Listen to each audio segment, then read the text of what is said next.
बिस्मिल्लाहिर्रहमानिर्रहीम। सही बुखारी हदीस नंबर 501।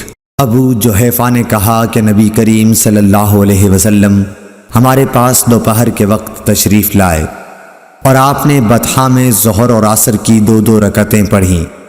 आपके सामने अंज़ा गाड़ दिया गया था और जब आपने वज़ू किया तो लोग आपके वज़ू के पानी को अपने बदन पर लगा रहे थे।